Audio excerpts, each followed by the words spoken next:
If you're trying to buy your first ukulele or ukulele, the biggest question that I get is, what size should I buy? Should I go with a soprano, concert, or a tenor? Which one is going to be the best one for you? And honestly, this decision matters more than most beginners realize. I've taught hundreds of beginner students privately and in group lessons, and over the years, I've also played literally hundreds of ukuleles from dozens of brands. So in this video, I'm going to help you understand the real differences between soprano, concert, and tenor ukuleles. By the end of this video, you will know exactly which size ukulele will fit you best, and hopefully you'll avoid buying the wrong instrument the first time. A lot of people think that ukulele size is just about appearance, but size actually affects comfort, tone, playability, finger spacing, portability, and even how quickly you progress as a beginner. The good news is there is no wrong size, but there is going to be a size that is going to best suit you, depending upon your hand size, your musical goals, your playing style, and even your personality.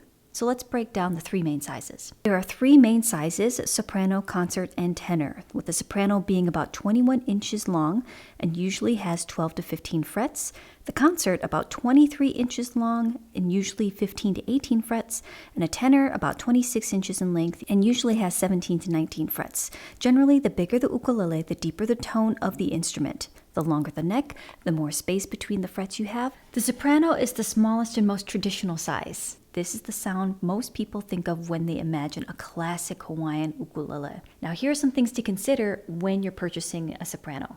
Pros of a soprano: bright, cheerful, traditional tone, lightweight and portable, usually the most affordable, great for travel, and feels very authentic to traditional ukulele sound. Now, the cons of the soprano: because it's smaller, the frets are closer together, the body is smaller, and there's less room for your hands. For some beginners, especially adults, that can feel cramped. So who do I recommend the soprano for? I usually recommend the soprano for players who want the classic ukulele sound, travelers, or people who specifically love that bright traditional tone. I typically steer my younger students toward the soprano, but I know some adults love the feel and the sound of the soprano. But to be honest, the sound and the charm of the soprano is really hard to beat. Now let's talk about the concert ukulele. This is actually the size that I recommend the most for my teens and adult students. Why? The concert gives you a little more room on the fretboard, slightly larger body size, more volume, and fuller sound than a soprano. But it still keeps a lot of that classic ukulele character. Let's look at the potential upsides or pros to a concert ukulele. It's easier to place your fingers within the frets because there's more space between the frets than that of the soprano. It's comfortable for most adults. It has a balanced tone, not too deep, not too bright, still lightweight and portable, very versatile. The size tends to hit the sweet spot between the comfort and traditional ukulele tone. Okay, now let's look at some things to consider or some cons with the concert ukulele. Honestly, I can't really think of too many downsides. Some traditional players may prefer the brighter sparkle of the soprano, but for learning and general playing, concert is incredibly beginner friendly. So who do I recommend this for? I recommend the concert for most adult beginners, worship players, especially switching from guitar, casual strummers, singer-songwriters, and students wanting a balance of comfort and portability. Now, if you want the best of both worlds, they do make a hybrid. They do make a long neck soprano where they have the soprano body and then have a concert neck. Okay, now let's move into tenor ukuleles. This is the largest out of the three sizes that I'm talking about in this video, and this also starts to feel more like a small guitar. Pros of a tenor: more fret spacing, bigger, fuller tone, more sustained, greater dynamic range, excellent for fingerstyle and solo playing. I know a lot of worship players and people that are switching from the guitar naturally gravitate toward the tenor because it feels most like the instrument that they previously played. So here are some pros of a tenor.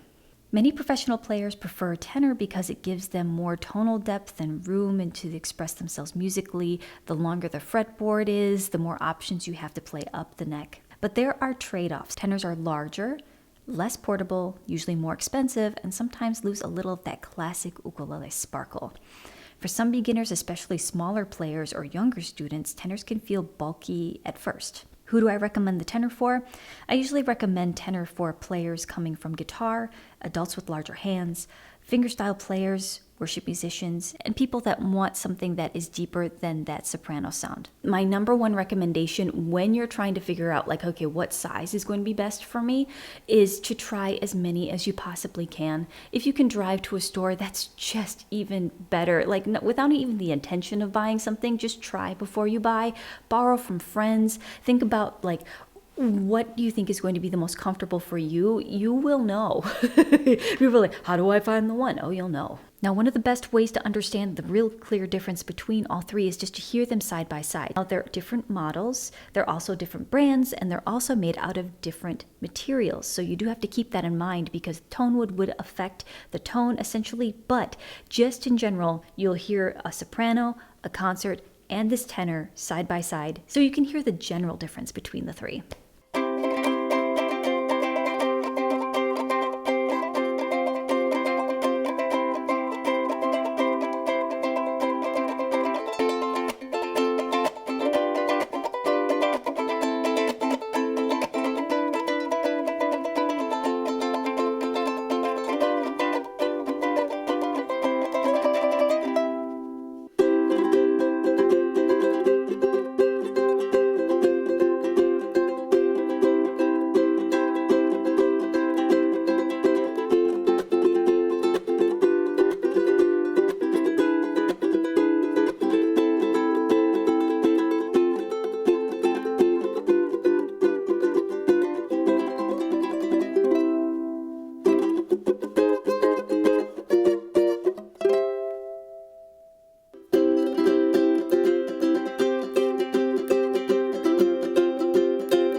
Honestly, none of these are objectively better than the other, but it really depends upon what inspires you. And inspiration does matter because inspiration inspires motivation, and motivation fuels progress.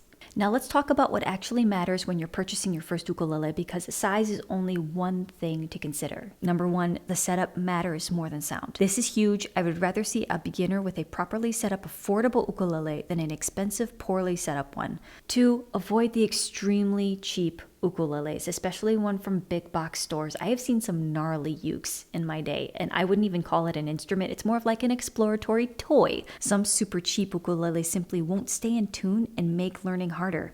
A beginner instrument should encourage you, not frustrate you. And three, pay attention to comfort. Comfort affects consistency, and consistency is how beginners improve. 4, think about your musical goals, because the size of the instrument that you choose is going to influence what you play and how you play it. And knowing your goals and what you would really like to accomplish really will help you narrow down the size of the instrument that you're going to choose. Now, in my personal recommendation, if you're a complete beginner and you have no idea what to choose, I generally recommend starting with a concert ukulele. It tends to be the most forgiving and versatile size for most people, but if you love the traditional bright ukulele sound, go for a soprano. If you want the fuller tone, the larger body, more options, a longer fretboard, then I would say choose a tenor. I mean, there's no perfect answer for anyone, but the goal is to find the instrument that best suits you and will inspire you to play and enjoy it. Let's hear from one of my virtual students. His name is Joe. We got on a very interesting topic about beginners and instruments and what he first started with personally and what he sees with his students and what size usually works for them. So let's listen to him. Because it was given to you as a gift. It's the Kala what? K1S. So it's K1. K115S. Cool. And then what would you say, like starting off on it, do you think that it was a good solid uke for you? Well, it's a soprano, so it's small. You know, things are pretty tight up here. And so a concert size would probably have been better. What would you say was the noticeable difference between jumping, not from like price or brand, but just from size, from soprano to the concert? Well, there was a little more room for those chords where you've got to stack fingers on the same fret. Yeah. right? You had a little more length this way among the lower frets to manipulate. Yeah. So it's easier to get a better tone, which supports supports you emotionally as you move along. I like that I support you emotionally. Yeah. I mean, it makes you feel like you're a little more competent I love than that. you are, probably. I would say, what would you say is like, because I found the same thing with my students as they switched from soprano or tried from soprano to concert, that actually the body, because it was a little bit larger, found it was just a little bit more easy to control. Yeah, it is. The whole instrument is bigger, and maybe that's why people gravitate towards tenors eventually, is because it's a little more human scale. Yeah. You know. I would love to know in the comments, what do you think? If you're shopping for an ukulele, based on like what I told you in this video, which one do you think you're going to gravitate toward? I would love to know if you have purchased an ukulele, what was your first experience? Did you try a soprano, concert, tenor? What were your experiences? Help us out in the comment section below, because that is my favorite part of YouTube. It's you. I read every single comment, may not be able to respond to every single one, but I do read every single one of them. If you are a beginner, I actually have a 28-day ukulele kickstart on my Patreon right here. It's only $5, and you have 28 days of reasonable, small practice sessions that will help you build your skills over that 28 days, and it's not going to be overwhelming. I call them practice snacks. And I hope you have a wonderful day. Remember, you are loved. Bye.